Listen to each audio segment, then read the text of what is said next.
Natalie, are you ready? I am Nathan, however, it's our season finale! Welcome back to Grant History Happy Hour. Nathan, what you drinking? I'm drinking some lovely red wine. What about you? Same thing. So this week we are going to be talking about Brantford's beer and wine industry. So, cheers! Cheers! Okay, Natalie, so where do we begin? So, this is very interesting. In 1854, Brantford is not a city yet, right? It's still a township. And it had a grand total of 53 inns and saloon licenses for a population of 4,000 people. Yeah, so that's kind of crazy. But later on, by 1916, there were only 19 licenses with a population of 25,000 because by then there had been different movements of temperance acts, prohibition and whatnot. But still, back in the 1850s, we already had 2 breweries by 1852 and 4 distilleries. Okay, but what about when we're a city? So in 1877, when we did become a city, we were actually kind of crazy. Like, we had like this sort of unbridled rowdyism. We also had tons of gambling establishments and drinking establishments, like just insane. Like, it was just a lot of crazy behavior going on. And so what happens is that there was an act, it was called the Duncan Act, and it was sort of a piece of legislation that helped bring about prohibition or temperance kind of restrictions to sort of put a clamp on all the crazy drinking Victorians. So Brantford was not enjoying that at all. They were essentially pushing back against that.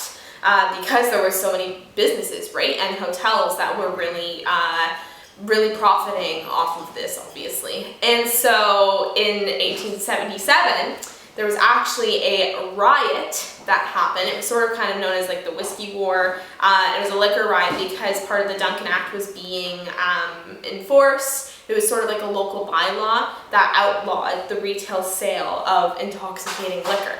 So Brantford was so crazy, they had to bring in Toronto detectives to come and assist with the Brantfordian affair. Okay, Natalie, so who gets this Duncan Act thing going then? Well, surprise, surprise, it's actually Arthur Sturgis Hardy. So he was actually, just a little recap, born in Mount Pleasant in 1837, and he practices law in Brantford. But come 1877, he's appointed provincial secretary. So he starts pushing down some legislation and assisting with that. Hardy was like, well, damn, my constituents know how to drink and can do a great game of beer pong, but I don't care because I'm provincial secretary now. Even though 60% of the Brantford voters rejected the county bylaw, 60% of the rural vote carried it. Then you had your big bad Brantford liquor wholesaler, Alex Fair, and Alfred Watts, a distiller, who were also trying to vote against this act. Okay, Natalie, so if there's anti-prohibition people, then what are the pro-prohibition people saying? So those people were keeping their eyes out on the town and making sure people were abiding by the act and that everything was going smoothly. And just doing that good Victorian ethic, right, of good, clean society. But some people would actually write to the Expositor, and it was a very spicy social climate at the time. And someone actually wrote to the Expositor and said, I was at a den in the North Ward, and I saw this selfish landlady handing out beer and grog, even though she was abiding by the law. So essentially, you do have these people who were really trying to clamper down on it, but you indeed, circling back to that riot, had those people who were definitely against some of the restrictions. The riot got so bad that the detectives probably would have been killed. I mean, like, they were already badly injured from the events. Even the local inspector, James Grace, resigned and was like, I have come to the conclusion that it is impossible to enforce the Duncan Act in the city of Brantford. Okay, Natalie, so did Brantford ever calm down? Eventually, but not at first. There was actually a troop, and they were called the Black Bottle Brigade. Their liquor bottles gave them their name, and it was like a rotating group of 10 to 20 drunken idle loafers who would lounge on the sidewalks of Market Street. They would, like, spit tobacco and swear at people, so they weren't the friendliest of folks.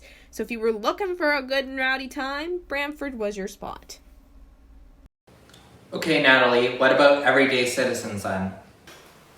Well, drinking on the job was indeed quite normal back then. But the reason why is because there was long hours, right, associated with some of the industrial jobs in town. And in fact, with the Expositor, the Courier, and the Brantford Telegram, at those newspapers and printing shops, sometimes the day would be so long and hot and tiresome that one of the jobs of the typesetting apprentices were to go into town, get a bucket of beer, and then bring it back. And it was common to sort of have that liquid lunch, essentially. And they would go to the nearest inn or tavern and pick up that bucket. And I guess no wonder there were always these errors in early newspapers. So what about like our essential workers, like firefighters then? But what's interesting is that firemen were actually volunteers at first. They weren't like formal professionals, but a group of them would be volunteers, and they would compete with each other to be the first on the scene to extinguish a fire. So for example, some early companies include like the Hook and Ladder Company, and then you also had the Victoria Hose Company. But anyways, they would compete to extinguish the fire, and for a good cause actually, because whoever could extinguish the fire first would actually supposedly be treated to beer, oysters, and cheese by the homeowners. Okay, Natalie, what about the beer industry then? Where could you get a brew with the boys? Great question. Well, in the 1850s, some of the maps that we have actually point to really early breweries and distilleries in the city. But what do you need to make beer? You need hops. So there are 3 early hop farms that we can sort of point to. So for example, there was Hooker, Baldwin, and Davis. So they had one in West Brantford. And then and started one in West Brantford in 1847. And then later on, it was just owned by Humphrey Davis. And then next to that one, you had one owned by a Joe Bingham. And then you also had one owned by a W.H. Joe. Okay, so then tell me about one of these local breweries then.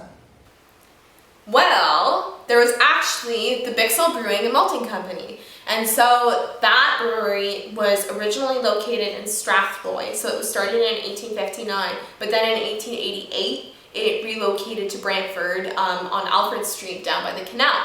So what's interesting about that is that it was Cyrus Bixel was the president, and their products sort of spread across like to Windsor, also to Hamilton, to Toronto, so it's making its way around. And you could get beer for 25 cents a bucket. Originally, the beer was bought at the factory or in taverns, but in 1927, the first brewer's retail was opened in Brantford. Then, when you waited for anything to be filled, Bixel's was like, here, this is for you. A free sample of a free bottle of Bixel's. Take it, drink it. It's yours. Okay, so what was the Bixel family like then? Well, Oscar Bixel was head of the company eventually in the 20th century, but one morning he left the city in September 1923 and was going on the Hamilton radial car to have a good day of shooting hares. He never returned because his gun was accidentally discharged and killed him in a hunting accident. March 1944, the company is bought out by Canadian Breweries Limited. So by Bixel's kind of But what really happens after that is that in 1979, the factory exploded. So it was a fire, and there was over like $100,000 in damages. Like one of the sides came in, the roof caved in, so it was completely irrecoverable. And so that is essentially the story of Bixels. Okay, so what about the brewery in West Brant then? So in 1845, Hugh and Thomas Spencer started the Spencer Brewery. And so it was located at the foot of Strawberry Hill, and it changed ownership and names multiple times. So it's really interesting though, right? Like 1845, that's super early, but great, and I guess people were thirsty. So one of the owners who owned it was Westbrook and Hacker, and they actually increased its production like crazy. So between 1903 and 1908, they were producing over 6,000 gallons of ale and porter a day. So it was insane. And another one of the owners who ran the brewery was actually Humphrey Davis. And Humphrey Davis is one of the hops farmers that I mentioned earlier. So really interesting how it changed names, changed ownership, but super important to our community history. So the barley that they used actually was Brant County barley. So that's awesome, and it was actually described as one of the most complete breweries in this part of Canada at one point. So it's got this really amazing history. However, it was burned down by fire, again, history repeating itself, in 1910. So that wasn't great. But there was also the Springbank Brewery, and that was established in 1850, so there's another one that's here really super early, and it had a weekly output of around 60 barrels of lager, and it was also a weekly consumption of malt at 140 bushels, so that's another busy brewery. But classic, like all good brewery stories apparently in Brantford, when it was sold in 1863, it turned into a tannery, and then that tannery burned down. So the alcohol industry, or at least the brewery industry, did not have a great end in Brantford. Okay, I haven't heard of some of these names, Natalie, but certainly there had to be like big swanky Brantford names in there as well, right? Well, if you ever heard of Wilkes, in 1830 he actually set up a distillery sort of in the area on his property, which was Waterworks Creek essentially, and so that was an area that encompassed Dalhousie, Colborne, and Claret Street, because there was like a huge swamp in that area. Then you also had Kirby, William Kirby, in 1831, the following year. He set up a distillery as well on the banks of the Grand River near Church Street. Okay, Natalie, what about the county? There has to be some brewing history out there too. Let's go to Paris! Well, in 1870, there was a road, right? And it curved westward from the end of the Nith Bridge and ran along the south bank of the river, then turned northward to an abandoned distillery. But essentially, that was at the west end of the Wincy Mill Dam as well. So this road was called Distillery Road. And so what happens is that there's this high bank along the side of it, and that's called Distillery Hill. And so Distillery Hill had a whole bunch of shacks and cottages where some people lived. So, one time at 1:30 on June 20th, 1870, Tom MacDonald and his school pals were walking to high school. They passed the Pierce's household on the hill when Mrs. Pierce came running from the woodshed, followed by Mr. Pierce. He was all like, "Will you do it again?" Then Mr. Pierce seized an axe and with the handle hit her on the head, then the chest. The boys were like, that doesn't look good, but we're gonna be late for school. And they left her. Okay, Natalie, what happened next? Well, those boys who went to school ended up feeling a little bit guilty, so they told their parents about it, like every child probably would.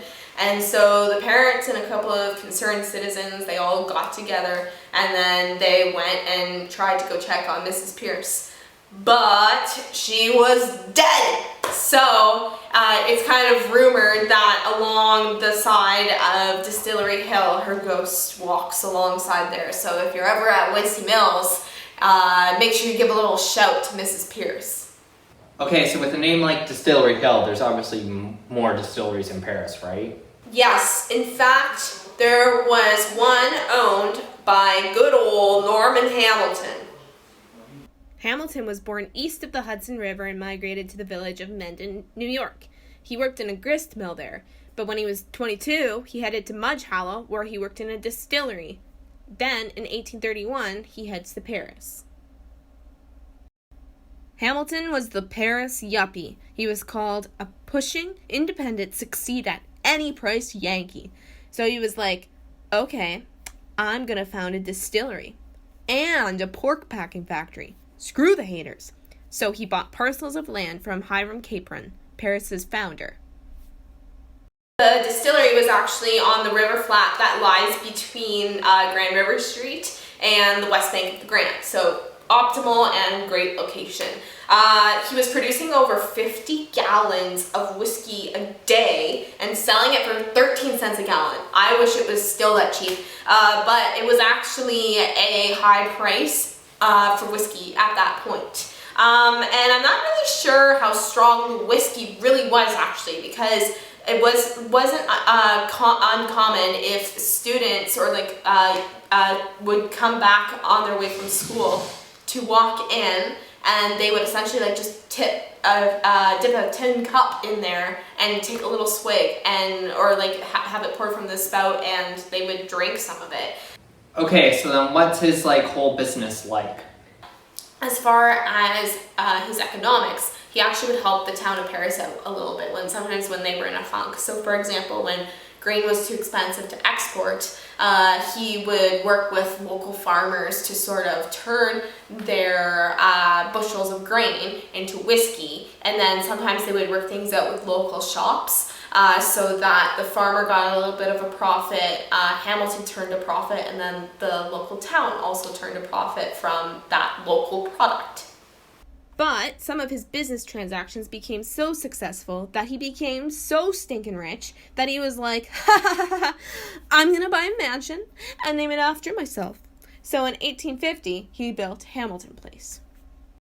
So he's got all this dough, and he actually leaves the distillery business. So he's like, see ya, and he ends up giving liberally to the church, colleges, and he starts giving away some of his money and setting up estates like your classic rich man. But essentially, he actually also sponsors English youth to come to Canada as well, which I thought was interesting. So he's kind of got this benefactor hat on, essentially. And so, yeah, he sets up this Paris distillery, and Paris was definitely on the map in Canada as far as that product went.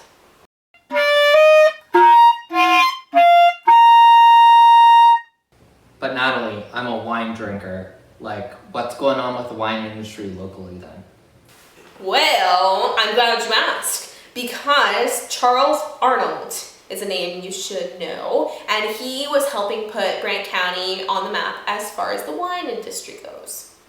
Arnold was also a crucial force in the wine industry. He was known for making different hybridizations of his wine. Think of him as the wine mad scientist of the region.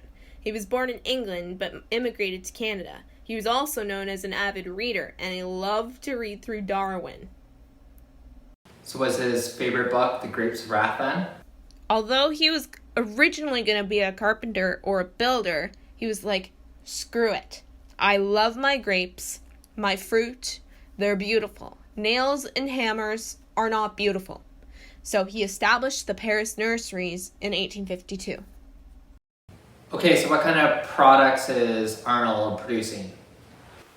So he's doing a whole bunch of hybrids. He's doing apples, grapes, raspberries, strawberries, wheat, peas, all over the map, and really just trying to contribute to different types of agriculture in Canada. For example, he grew the grape Othello from seed of Clinton, fertilized with black Hamburg, and planted it in 1859. He would often report, vine, vigorous, hardy, productive. Canes long, leaves of average size, wine-colored fruit.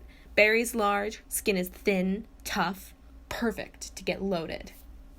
He actually got a gold medal at one of his competitions, or exhibitions. So in Philadelphia, he actually had samples of his grains in like glass jars, and one of his sheafs was on exhibition at the Centennial in Philadelphia, and it was grown basically of both Canadian and American influence, but he was really successful at that exhibition. Also, his hybrid grapes were sort of known to have a continental reputation, and they're quoted in the catalogs of many Canadian and American nurseries, and they're desirable for their cultivation. So he's really pushing this market, and he's also putting Paris on the map. Okay, so Paris is contributing to the wine industry, but what about Brantford? Oh boy, well, Norman Hamilton was not the only Hamilton in town. J.S. Hamilton, wine merchant. Know that name because he was considered the Canadian wine king. And so he held this title. And so he was local. And you know Pelee Island? Yeah, in the middle of Lake Erie? Yup. Well, part of the reason why that vineyard became so successful and famous is because of J.S. Hamilton. Hamilton was another classic Brantford old-timer, and so he actually had many memories of the town as a boy, and he was sort of like regarded as like someone you should get to know and listen to the stories of Brantford. For a Brantford Expositor Sesquicentennial, he got interviewed, and he was like, I remember when they were building the Kirby House, which I think was impressed upon my mind at the sight of the laborers bringing up bricks and mortar up their long swaying ladders to the bricklayers on the top stories. Wow, I freaking love Brantford. Hamilton went to the Brantford Grammar School, and in 1865 he went to New York, where he secured a position in a leading wholesale house. Then he returned to Brantford 2 years later to work for Ignatius Cockshut. Classic!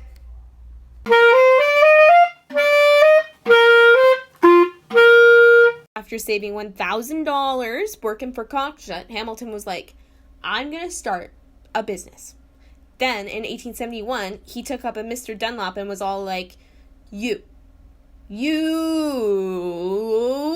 be my partner. We are going to be wine kings. And from there, the two of them went into partnership in wine and liquor under the firm Hamilton, Dunlop & Co. Okay, so what about the reach of his company? Is it just in Brantford then?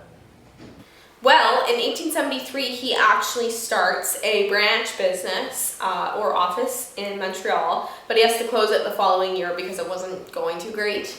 But essentially, he was also, his office in Brantford was at 91, 93, 95 Dalhousie Street. So that's where he was kind of located in town. But as far as his products reaching as well, his firm was sort of the best known in the trade between Halifax and Vancouver. And he was also trading in Great Britain, a little bit into the States, and also in the West Indies. So it kind of makes me wonder, even though slavery had already been abolished, it kind of makes me wonder if some of the alcohol products were the result of former plantation owners. So it makes me kind of wonder if there was any connections there, because that would have definitely resulted in profit from trading down there. Okay, so where exactly are these grapes that he's using? I don't remember grapes really growing around here. Well, also in 1873, he takes a little trip to Pelee Island. And so I don't really know how he had all this time for traveling. It's crazy, but maybe he liked to bird watch. When he was at Pelee Island, he was like, good soil, good climate, I want this for my wine kingdom. So then he ran into Mr. Thaddeus Smith of the Vinvilla Vineyards, which was on Pelee Island, and he was like, hey, I like your grapes. And Thaddeus Smith was like, thanks. Then the two of them become Pelee Island brothers, and they go into business together. But what about like Dunlop, his like first business partner? Then in 1877, Dunlop was like, Hamilton, I'm sorry, but I have to retire. I cannot be a wine king. So then Hamilton took over and did nothing but drink wine alone for the rest of his life. No, I'm just kidding, but he was probably upset. Okay, so was his stuff as good as this? Give me an honest review here. Well, when Dunlop left the company, it changed to J.S. Hamilton & Co. So he's on his own. So he's got to start pulling in different partners. So they ended up becoming the sole agent in Canada for Robert Brown's Four Crown Scotch, as well as Webb and Harris Jamaican Rum, and A. Matignon and Company's Cognac brandy. So he's also pulling in some other products as well beside what was going on in Pelee Island. But in 1878, Pelee Island wines actually won a bronze medal at an exhibition in Paris. And actually, His Royal Highness, the Prince of Wales, tasted the wines and was like, oh, wow, these are really good. So even he got sort of like a royal stamp of approval. And then in 1978, he got a gold medal at the Jamaica exhibition. So the business is really growing and it's really expanding. And actually in 1888, the Pelee Island Wine and Vineyards Company was formed as a result of Hamilton's success, no doubt. And Major Hamilton at the time, he had that title, was elected president. So Pelee Island also, which is interesting, in 1894 added a branch of the Epernay district in France for some champagne as well. Okay, so how does temperance hit Hamilton then? So when the Liquor Act hit in September 1916, he had to think. He's like, I still have to be the Canadian wine king. Who is still drinking? Preachers! So then he goes into making wine for preachers and ministers for communion. So essentially, it was shipped all over Canada, Great Britain, West Indies, US. So he's smart and he is establishing all these markets and products.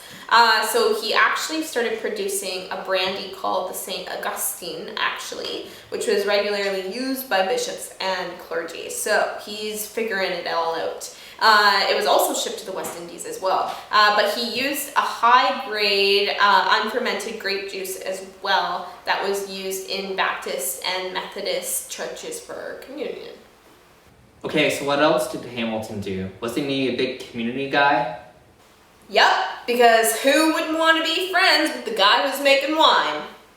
Hamilton was president of the Brantford Board of Trade, member of the first City Council of Brantford, and also the F Company of the Dufferin Rifles in 1886, which he retired from in 1912.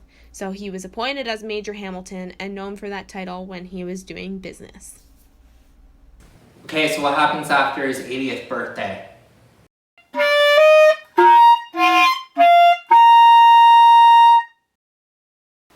That's my favorite photo in the collection. All those Brantford yuppies hanging out with our Major Hamilton there. Well, J.S. Hamilton died in March 1931. But the business continued under his name until 1945 when London Winery Limited swoops in and takes it and they acquire it. So Hamilton basically lived his best life and was super influential in the wine industry, and he basically also put Brantford and arguably Pelee Island on the map in the British Empire, essentially. All over the world for his business that was shipped everywhere. So that's the story essentially of how Pelee Island and J.S. Hamilton get off the ground. Wow, it really sounds like J.S. Hamilton truly is the wine king. And I don't think I'd want to challenge him to a duel either, especially if he's in charge of the Dufferin Rifles. Nope, that would not be a good idea. But anyways, that's the history of the wine and beer industry in Brantford, and that's also the end of the Brant History Happy Hour.